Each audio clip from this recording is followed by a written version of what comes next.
Greetings, boils and ghouls. This is your comrade, the Crypt Keeper here, reporting dead from the sanctuary of the strange. Tonight's macabre myth is a fright-filled feature, one overflowing with monsters, madness, and magic.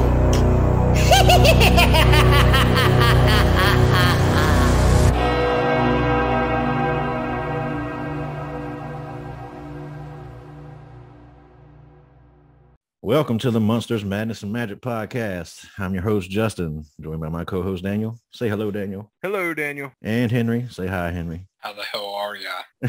We got two familiar faces with us today, Mr. Howie Bentley and Mr. Matthew Knight of Cauldron Born. Gentlemen, how the hell y'all doing? Doing good. Thanks. Well, let's just jump back in. Since last we spoke, obviously I know the answer to this question, but you guys released Legacy of Atlantean Kings. What has been the general reception? The album moving really well. All the reviews have been really good. All the comments on YouTube and so on. It's been a pretty good reception as far as I can tell. Awesome. Now, Howie, I've been itching to ask you this. We'll just jump in with this one because I'm genuinely curious. A Legacy of Atlantean Kings is a re-recording of an album that you released in 2001. What was your reasoning behind that? Was there something with the initial recording that you weren't pleased with? Well, there were a number of reasons. Yes, that is the main one, especially, the drum sound. And then we're working on a new album. We've got the band is active again. A new singer, obviously, Matt, he's here. And so Matt did all the vocals. We re-recorded most of the album, and Matt did the vocals. There was another singer on. I originally released this collection of songs under the title And Rome Shall Fall with Underground Symphony, which brings me to the other reason that we've done this was the rights to press And Rome Shall Fall still belong to Underground Symphony, but I own the copyrights to the songs, so I re-recorded the song. We re-recorded the songs and released it under the title of Legacy of Atlantean Kings with new artwork. Okay, gotcha. So again, I'm sorry if I missed you, but what were your issues sound-wise with the first album that you didn't like? Well, the drums, for one, and just the production in general, thought could be a lot better, and I think we've greatly improved that this time. And the vocals, like I said, I like the vocal performance that Matt did much more than the previous singer. That's pretty much it. I've told Howie this, but since I got you here and I can tell you to your face, you fucking destroyed this album to pieces, man. Like, it was a great performance. Just want to say good job. I'll insert like round of applause after this or something.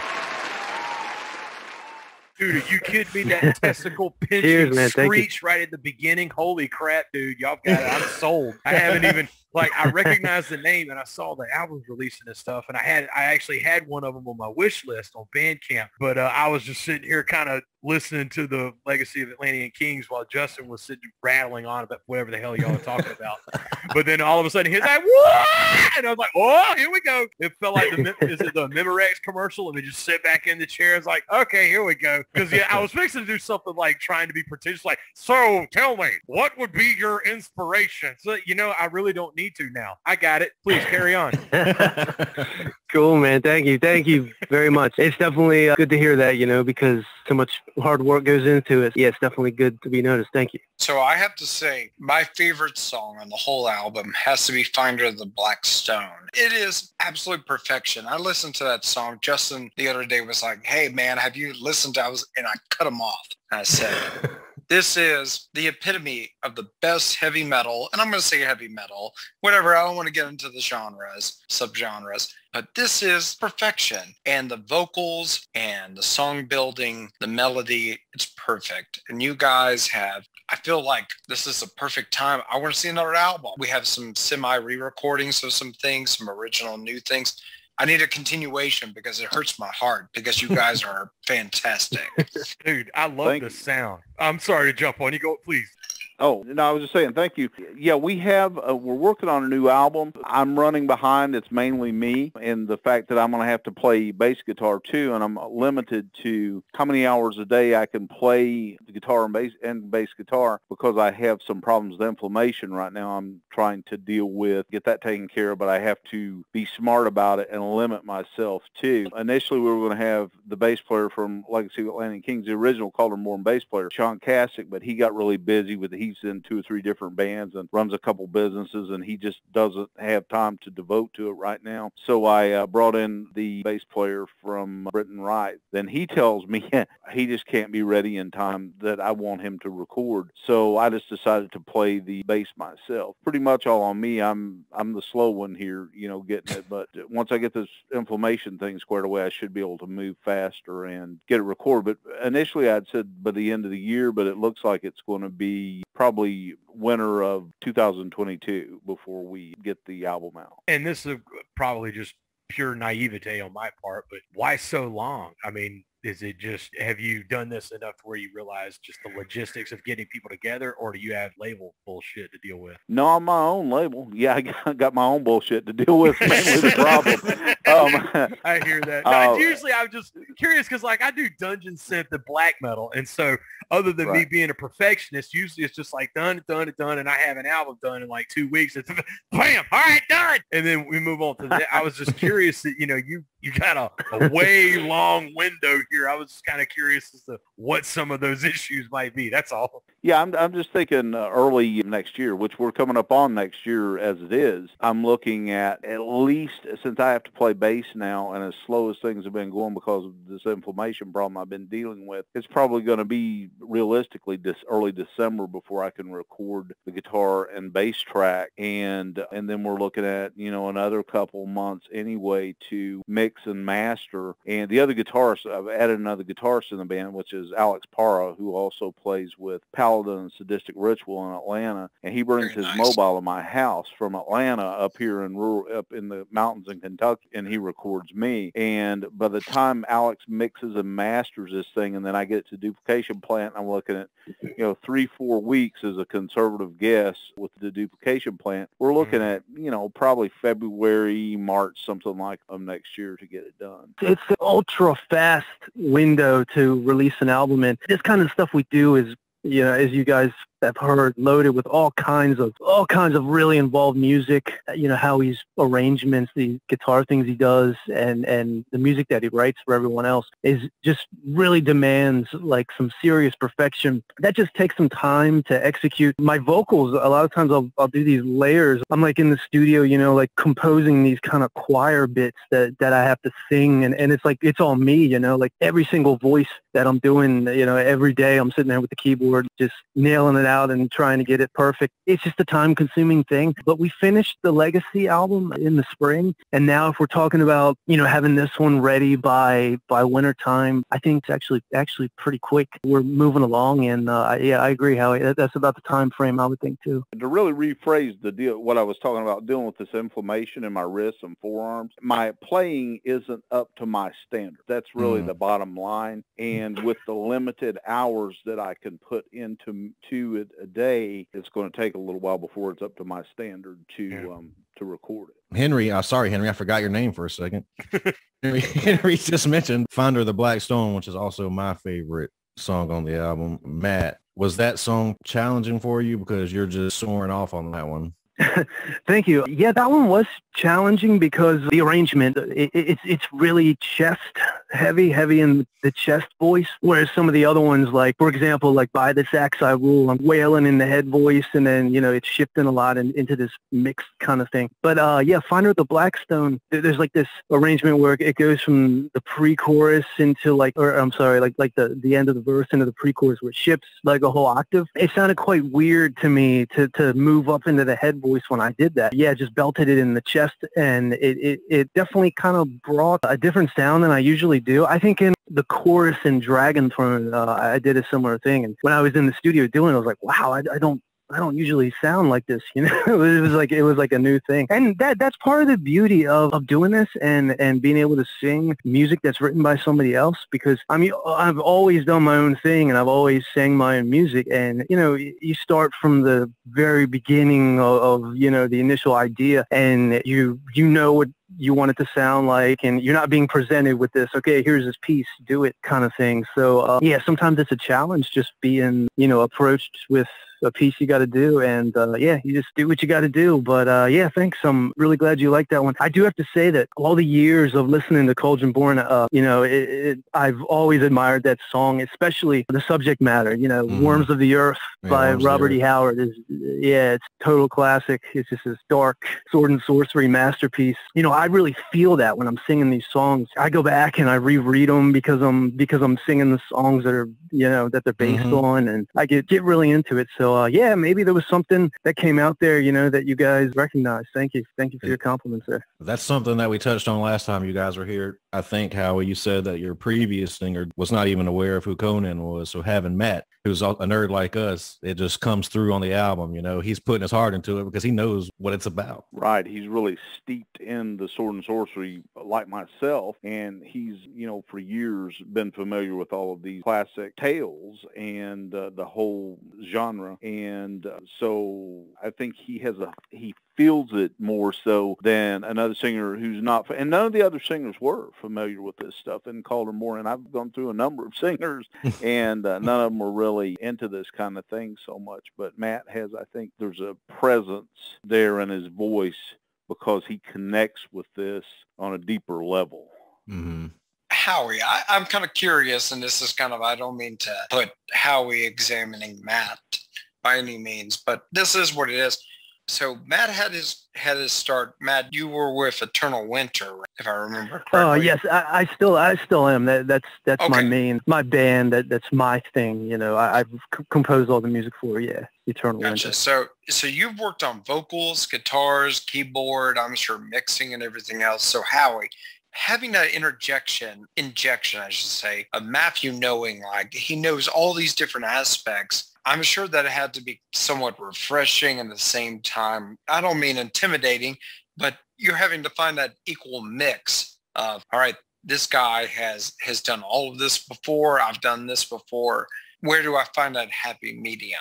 That's just a plus to me. I think I mentioned this on the last show we were on, that one of the cool things about Matt is he's a fantastic singer, but he's also, you know, a musician. He plays all these different instruments, and he has a background in music. He understands music theory, which is the mathematics of music. And a lot of singers will think they're singing a harmony and they're off and whatnot a lot of times, and Matt's not. He's dead on all the harmonies and everything because he understands how chords are built, because that's what a harmony is. It's stacking tones that go together and chords. So he understands all this, and that's even better that I have someone who can do this now. One thing, too, that really helps with that is the fact that Howie is such an accomplished musician as well. And as a composer, he comes up with some really interesting stuff. So when I'm attacking one of these songs, I listen to it and I hear, like, okay, I sit at, like I mentioned, I do this a lot of times at the keyboard, and I kind of, because it's at the keyboard, the entire, you know, spectrum of notes, the whole orchestra is right in front of you. It's not like a guitar, which actually is my main instrument. Guitar is a bit more cryptic. Keyboard kind of like shows you everything. So I sit there and I figure out what I'm going to do with the vocals, but I listen to Howie a lot of times there. And sometimes I'll listen to the chordal movements within his guitar solos, and that will determine what I'll decide to do for some of the things that I come up with. How he writes a lot of the initial melodies and structures the songs completely, including the vocals, and then I kind of put my own spin on it. Yeah, being able to have this knowledge of music theory and all that is great, but then when you're teamed up with someone who also really has it together, I think that's where things really shine a lot of times. So it seems like there's kind of an organic component to this, like Howie is creating and Matthew, it seems like you're connecting to that and you guys are naturally evolving the necessary music to, and you'll have to excuse me because I'm ignorant in terms of like harmony and etc. But it seems like you guys are very much organically evolving the songs and reaching kind of that equilibrium where you're both like, this is a natural point where this song should be. Right. Yeah. Yeah. That's accurate. I think. Sorry. I've made that sound so more complicated than where it was. It's just, you guys just say, hey, this is fantastic. I mean, Howie's like, this is great. And Matt's like, here's my component. And you guys are like, this is fucking fantastic. In which, from the end point, I want more. I need to be fed more of this. So it's a collaboration. It's a slight collaboration because Howie is the mastermind behind Cauldron Born, always has been, always will be. But you do as I do the same thing in Eternal Winter, so I know what it's like to be working with other musicians that also, that they understand, they get your vision, and they can add to it in a positive way, which it can happen in the exact opposite way, which is unfortunately, for us, it works out. Howie, now, you also give guitar lessons. I'm just curious. I'm sorry if we're jumping around here, but say first day a student comes up, no experience, just got their guitar out the local pawn shop, don't know how to pluck it. What's your first lesson? They have to be able to overcome the strings before they can play the guitar. It's different than, say, a piano where the student can put their finger down and go ding and make a note. And with the guitar, they put their finger down and they pluck the string and it goes tonk. It doesn't make a note. So the first thing they have to do is overcome the strings, and I start them with finger exercises to quickly build up the strength in their fingers so that they can get on I try to get them to play music as quickly as possible, but there's generally at first there's no way to do that until they can at least hold the string down and make a note. Right. And as someone who's tried and attempted to start guitar several times and failed, I think getting to playing some of your favorite songs early is that driving force that'll keep people going, in which they can hear their own progress. Definitely, yeah. And if I have any say in it beforehand, if somebody's talking to me about, I want to start learning guitar, but I don't have a guitar, and they ask me my opinions, what should I get? We'll get an electric guitar, start an electric guitar, because most of the students, well, not most of them, but there are more students who start with the electric guitar and stay with the guitar than those who start on acoustic. And it's a common misconception that, especially if it's a kid, some parent will go get some crap, like you said, at a pawn shop. They'll get some crappy guitar. You practically need a pair of channel locks to hold the strings down on the guitar and try to play it. They want this kid, now if you master this, we'll get you a good guitar. And if you start off with that attitude, they're going to get frustrated and they're just not going to want to fool with it anymore. And that happens all the time. I see it. Yeah, frustration sets in quick when it comes to instruments. Before we get too deep into it, because once we start talking about your book, Howie, that's going to be it. Matt, I appreciate the CDs you sent. I want to talk about the Haunted Abbey Mythos because Daniel's here, and when he hears about this, he's going to freak out. That's you and John, right? John's the Rimba. Yeah, that's correct. That's essentially you guys' narration/audio drama project. Have you always been interested in have you always been interested in audio dramas? Yes, absolutely. I got into that at quite a young age. When I was very young, like 6 or 7, my mother would take me to the library and I would get audiobooks on cassette. And I was just into the fact that you could listen to the books being read in this dramatic fashion. I just always appealed to me. And then as in my early 20s, I actually got a job working in the recorded books warehouse, which is nearby here where I live. And I worked there for 4 or 5 years. So I was kind of all immersed in the audiobook thing. And of course, my band, Eternal Winter, is very theatrical with the vocals, and I've always we do this storytelling kind of thing too.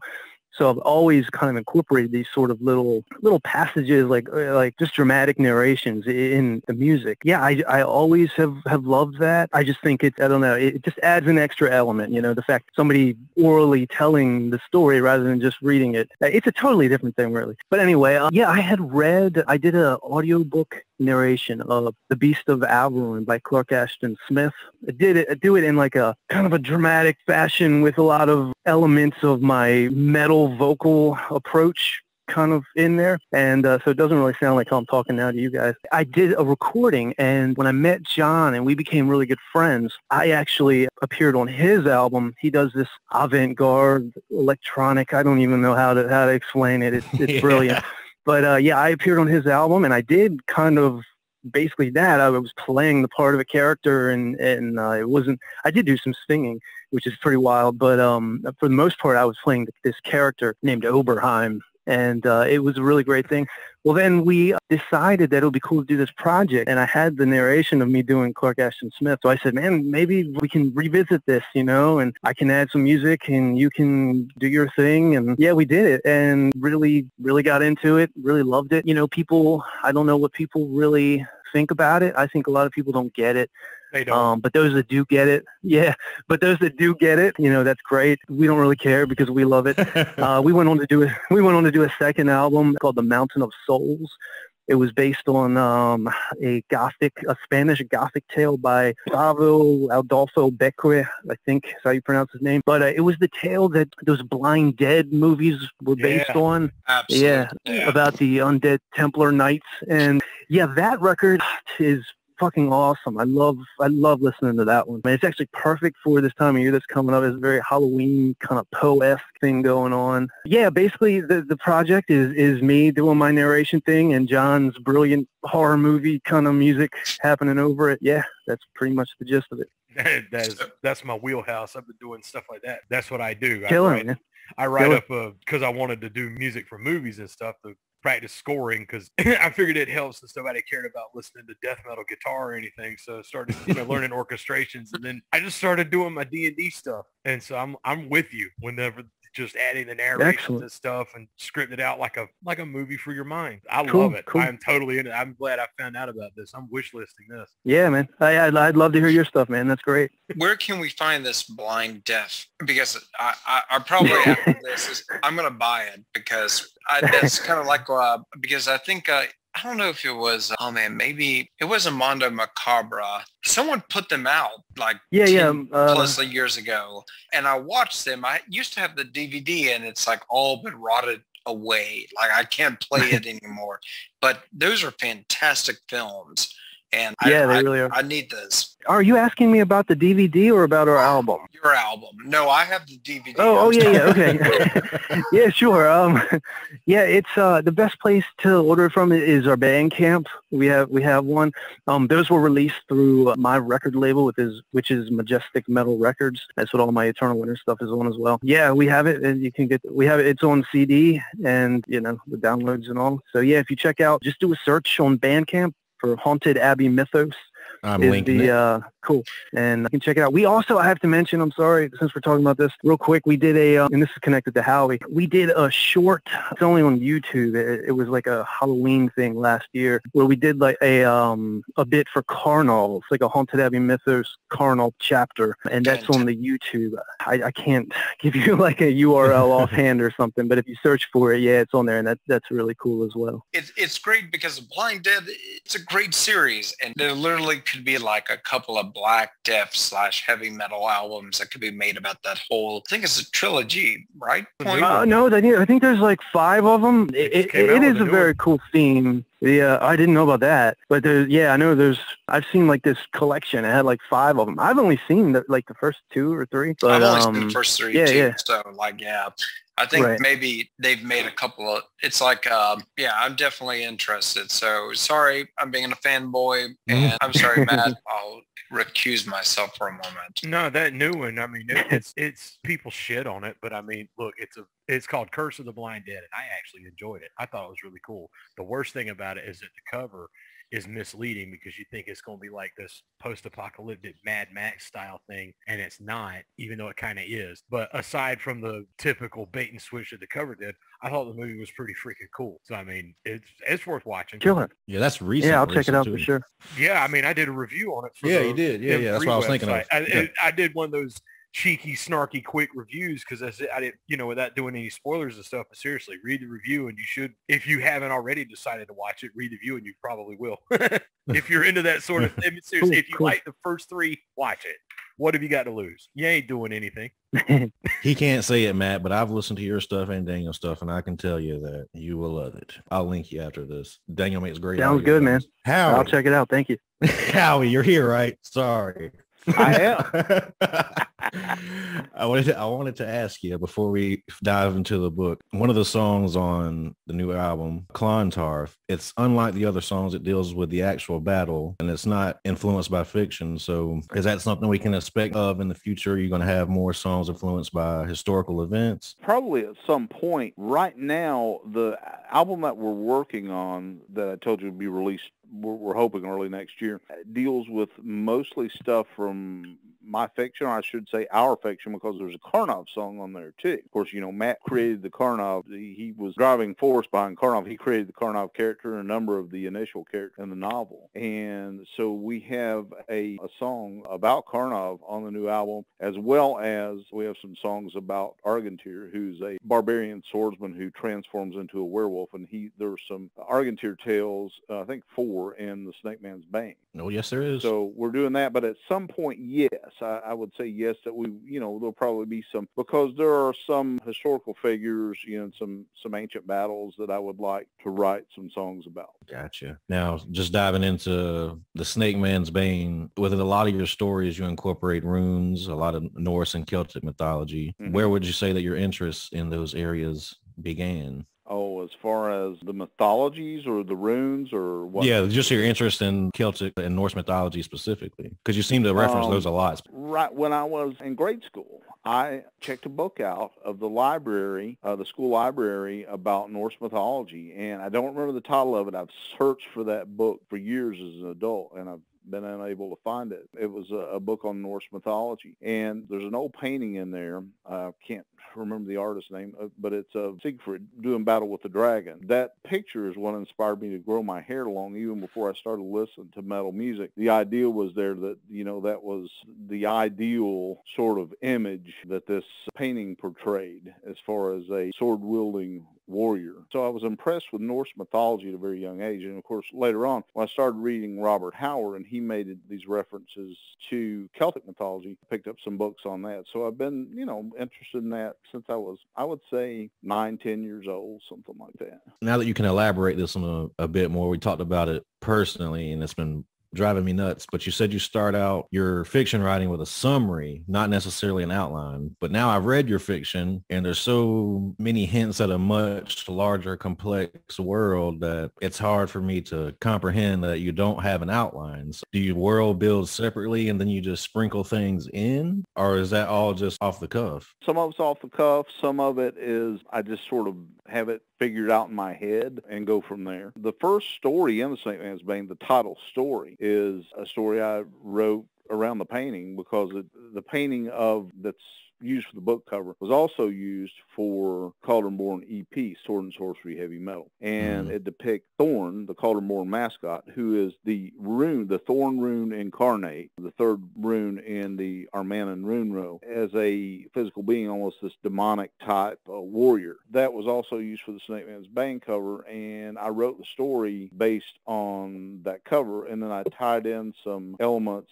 because Argentir and Thorn crossed paths. I brought Argentir in the third or fourth Thorn story that I wrote. It was a story called The Heart of the Betrayer. Argentir, that's the origin of the mantle, where Argentir kills a wizard, a cannibalistic wizard, and he has a mantle that enables the wearer to transform into a werewolf. So that started there. Anyway, I'm getting really deep in this. I'm almost about to get away from what you initially asked. Did I answer your question or not? Yeah, you answered it completely. Okay. We both love werewolves, and people say, they're cliche, but I call them classic. So what's your first memory? What got you into the werewolf? What was, let's say, your first memory of the werewolf in fiction or film that got you hooked? My first memory of the werewolf was, I used to get Famous Monsters Filmland back when I was probably 8 or 9 years old, and started picking those up. And it was like the only horror film magazine at the time. And I was really into, monster movies, horror movies when I was a kid. And I'd see these pictures of Lon Chaney. And of course, I grew up in rural Kentucky. We had 3 television channels. And if I wanted to see a horror film, they showed these black and white horror films on, they called it Chiller, and then I think it became Thriller. It came on like 11:30, 12 o'clock, something like that on Saturday night, and I'd try to stay up and watch. But I didn't get to, it was just a treat just to look at these pictures in these magazines. And I saw Lon Chaney Jr. as the Wolfman. And then later on, I never got access. I never got to see that movie until later on, but we used to have movies in school, in grade school, and they would have a, film projector, but they would show us excerpts from these horror movies. I guess they would have to, I don't know, cut out some of the, and these Universal movies weren't gory, but maybe still they had to cut out some part, but they would show us these excerpts and run all these films together, in one session or whatever. But I saw that Wolfman. I was really impressed with that. There was also a book about lycanthropy, and I'm going to go back to my school library again,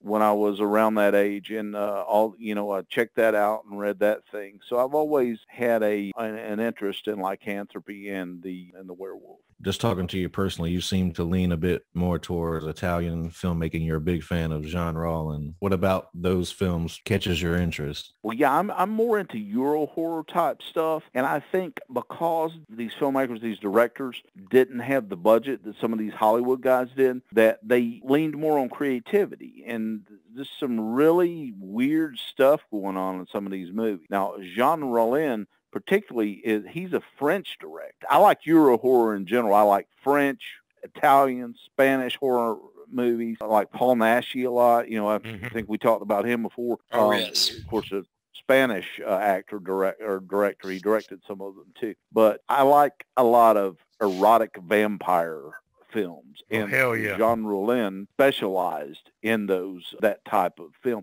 And it was really different than the Hammer horror films, which were much more traditional. They would use religion where they're throwing up a cross to ward off the vampire and that kind of stuff. And Jean Rollin was a totally different direction. You'd really just have to see one of the films. They're just really strange and off the wall. And you'd have to see one to know what I'm talking about. I would assume you've seen the Werewolf versus the Vampire Woman. Oh, yes. That's probably my favorite Naschy movie. Yes. So arguably one of the, as you agreed, one of the best. I think that might be the epitome of what you were kind of describing, that erotica / horror. Like, it very much ingrained. It had that point of, it crossed so many parallels in terms of film genres that it was hard to describe. But I watched that the other day because I think in our last interview you had mentioned it. So I was like, I got to check it out. And I watched it and I was like, Howie was right. There's no doubt about it. So somebody brought it up last time anyway. It might have been Matt or it might have been me. I don't remember, but I do remember us discussing that, Werewolf versus the Vampire Woman. But I love all those Naschy werewolf or Wolfman movies. He's more a Wolfman. I think of a werewolf as something big and monstrous that looks more like a wolf than a man, but you can tell it's supernatural, like in maybe The Howling or definitely in American Werewolf in London. But the Wolfman I think of as, he's still kind of a man, but a wolf too, and which is like what Naschy is, and what his name Oliver Reed was in The Hammer. I can't remember. I think it was Curse of the Werewolf or something like that. And I think with Naschy, I think still to this day, I think there's a lot of horror fans that are still kind of struggling. With Naschy, it's like you have to check him out. He is the perfect Euro trash / horror director. And there's another group that's like, there's plenty of others I need to worry about before I get to him. But Naschy is kind of the unsung hero in a lot of ways. And I hope people are going to one day realize that he was more than simple, I hate to boil it down, but blood, tits, and beasts. So yeah, but it's horror, so I mean that is kind of what you want. Certainly, you knew what you were getting when you pressed play. I'm tired of these people complaining about that. It's like, yeah, fuck, you knew what you were doing. Oh yeah, but Naschy had a style. I mean, there was something about his films, like you watched them and you're like, I don't feel nearly as dirty. No, yeah, they're freaking awesome. That's what I'm saying. But like, look, I don't sit there and go, no. You knew what you were getting into. Oh, yeah. Oh, yeah. Like, you don't watch, there's plenty of films. You don't watch the Japanese School of the Holy Beast. There's some films you're like, I know what I'm getting into. I'm watching horror and tits. Yeah, I'm watching Showgirls for the character exposition. Okay, yeah. Sure, buddy.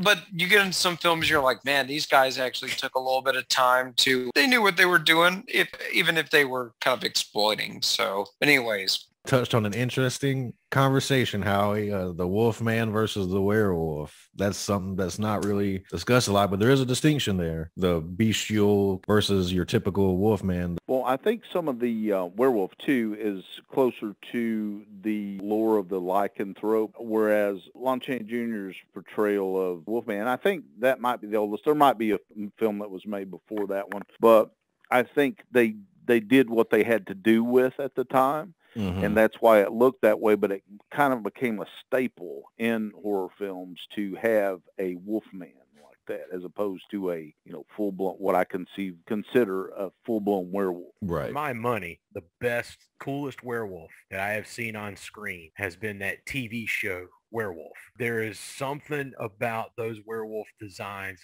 They're sleek. There's almost like the way that he just did the ears back and stuff. It's a very comic look to it. I mean, I was a fan of the Benicio del Toro flick when they redid what was it called? Wolfman or whatever. The very cool.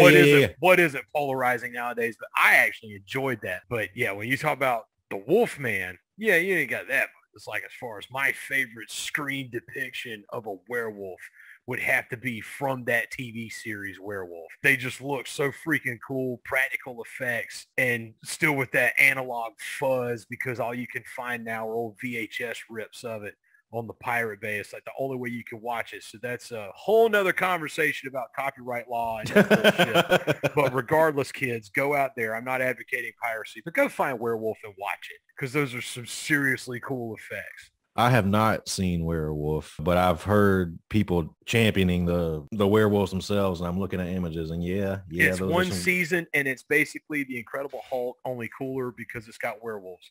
It's this dude who he hulks out just like the Incredible Hulk, but only he's got like a pentagram on his hand and stuff. The transformation is very much, it's perfect. Like, you could put it, insert Silver Bullet, anything else. It rivals just about all of them in terms of that physical transformation to human to beast. Better than the Hulk was by any means. No, that's nothing against, because if Lou Ferrigno comes bashing through my door, Henry, I'm sending him your way and telling him what you said.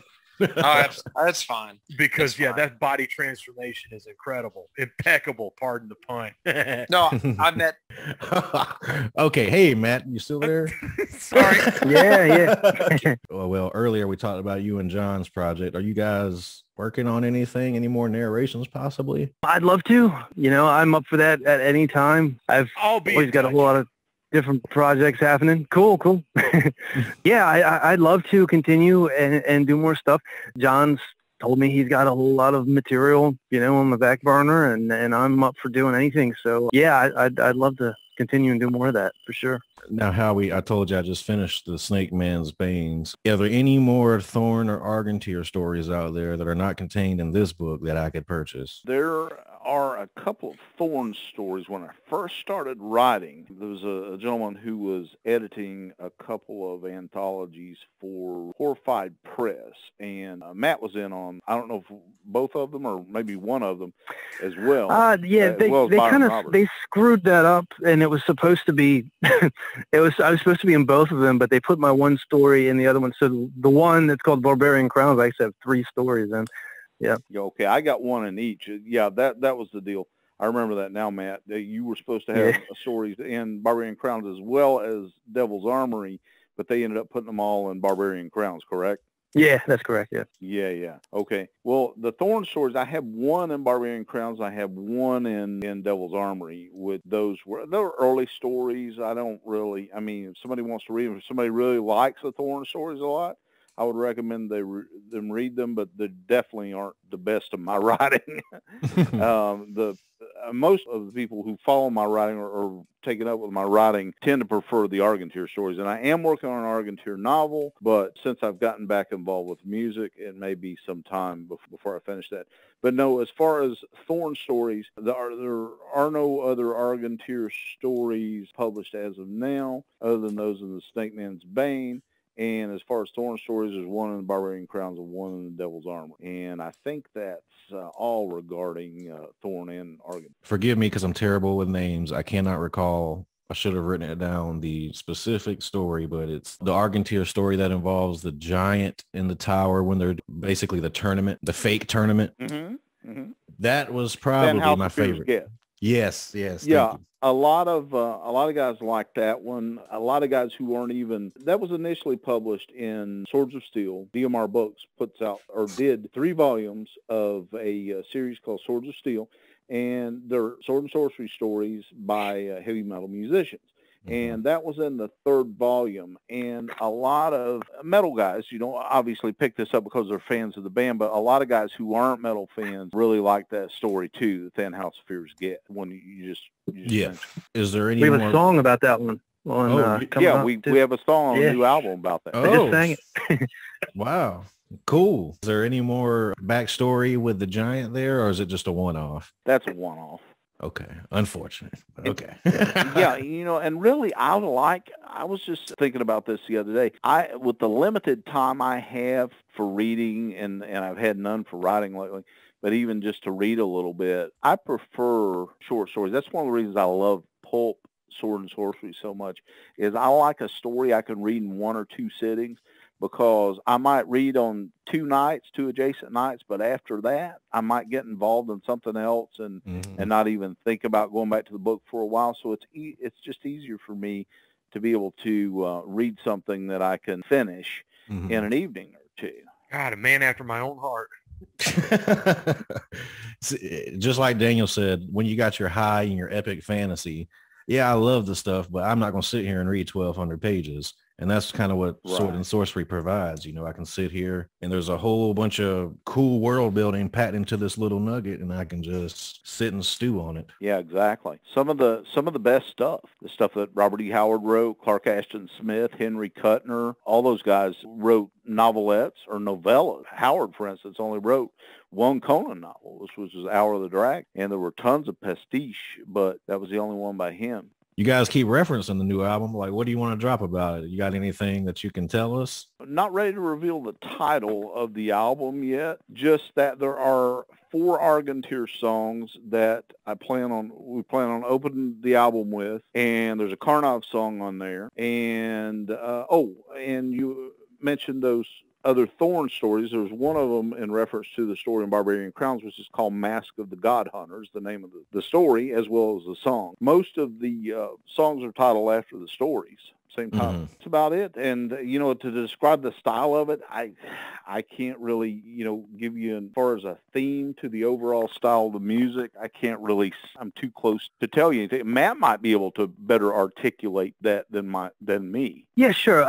One thing I can say is that being so into Howie's writing, you guys are like going to lose it when you hear these songs, because he did an excellent job of translating his incredible stories to music. So these songs really, really kick ass. And I got to say, I've been well immersed in all the Cauldron-born stuff, since the very beginning of the discography. And it's different. I think each one has been a different chapter. I don't think Cauldron-born really has like a definitive style. I mean, you could say, U.S. power metal, whatever. It's always evolving, and I think that's how it should be. You don't want to, do the same thing all the time. So I think the new record is just epic sword and sorcery, kicking ass metal. I can say that it has the elements of Legacy of Atlantean Kings, but at the same time, it's a whole different animal. Yeah, just pushing the boundaries and, taking it further. Well said. Just a couple more here before we wrap up here, gentlemen. Matt, are you working on any fiction? Yeah, I just submitted a tale that I've had on the back burner for a little while. One of the big pulp magazines. Hopefully that comes out here soon. We'll see. Aside from that, I have a couple of things in mind that I'd like to write soon, but I've been very immersed in a lot of musical projects lately. Once I get those out there and I have a little bit of downtime, I'll sit down and hammer those out. Awesome. And Howie, you got all this stuff going on. Just curious, where does Britton Wright stand on your hierarchy of importance? Like, anything down the pipeline eventually for that project? Well, we were discussing horror films earlier, and this time of year, next month's October, and I'm not structured about this like some other people watch a horror film every day or whatever. Yeah. Like if it becomes too much of a chore. So but I do tend to watch more movies. I don't do it with any kind of schedule or anything, but around this time of year, I start, when autumn starts setting in, is Halloween season, and so I'm watching, I've been revisiting those Jean Rollin movies, as I told you, we've been chatting about before, and that had me thinking about doing Britton Wright's music. I felt inspired to get out the old Carvin that's tuned down and do some riffs, but I'm so busy with Cauldron Born right now, and that's just such a priority that maybe I'll translate that drive into writing some fiction, a short story or two or whatever, and get back to Britain Writes when I can.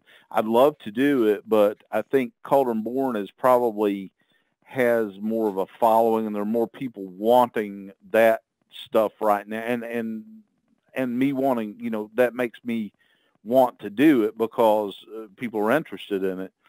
So I think that's really the priority right now. Before we go, you guys can just, well, how you can take the time to tell people where they can buy this kick-ass metal we've been talking about in this fiction that you've written. Legacy of Atlantean Kings, or all the Cauldron Born back catalog, is available at not all of it, echoesofcrimerecords.com. Most of it's available on Bandcamp. Just type in Cauldron Born and search in Bandcamp. And is also on Bandcamp. I'm going to be planning on doing a crowdfunding for the new album. So if anyone's interested, go there and like or follow our Cauldron Born Bandcamp page to get details on that. As far as my fiction, it's available on Amazon. The Snake Man's Bane is. It's also available at echoesofcrime.com. If you want a signed copy, you can go to echoesofcrime.com and just make sure you drop me a line, leave me a note, and let me know you want it signed. You can also do that on the Cauldron Born Bandcamp page. You can get a signed copy because you can send me a note and tell me, you know, who to make it to, sign it to, and I'll certainly do that. Awesome. Last thing, Matt, sorry. I know you guys just released, the Eternal Winter released their recent album at the end of last year. Any rumblings on anything coming up for you guys? Yeah, sure thing. I have an entire new album already written. I've had it on the back burner for quite some time, and after I wrap up things, what I'm doing, the new Cauldron Born album, some other projects I have, I'll dive into that, and I'll continue doing everything else I'm doing simultaneously, and yeah, we'll have a new album here coming up soon. Before, because I'm gonna jump in, and if anybody listened to a couple of episodes I was on last year with those horribly pretentious and yet I feel very important lists, albums of the year and favorite things of the year, I could not stop talking about Karnov. And come to find out, I have 2 out of 3 of the authors that's been in this podcast. It just finally clicked. I was like, wait a minute, they were talking about Karnov, and they're not talking about the Nintendo. Y'all were actually talking about the book Karnov that I freaking love. Oh my God, I have not had so much fun reading a book in so long. I love that book. Holy crap. That is one of my favorite books of all time. So if anyone listening to this, you need to go and get Karnov, Phantom Clad Rider of the Cosmic Ice. It sounds like a Bal Sagoth title because it is a Bal Sagoth title. And believe it, what a coincidence. Bal Sagoth singer actually wrote some of it too, along with these other 2 fine gentlemen. You need to read this book. Anyway, thank you, Dan. And that is available on Amazon as well. Karnov, Phantom Clad Rider of the Cosmic Ice. Just search for that title, and it'll say Matthew Knight as the primary author on there, and you can pick that up as well. Like you said earlier, there will be a Karnov song on the new Cauldron Born album, correct? There will be a Karnov song. Yeah, that's likely going to be the closer of the album. Oh, yeah, that's a great one. Well, gentlemen, it's been lovely talking to you again. I'm sure we'll do this again. Yeah, it's been awesome. It was cool just hearing y'all prattle on about the music, man. That was awesome. It's nice meeting y'all. Always great talking to you guys. Good meeting you too, man. Yeah, good meeting you too. And thanks for having us on. We really appreciate the support. Awesome. You guys have a great night. All right. All right. You too. All right. All right. You too. All right. All right.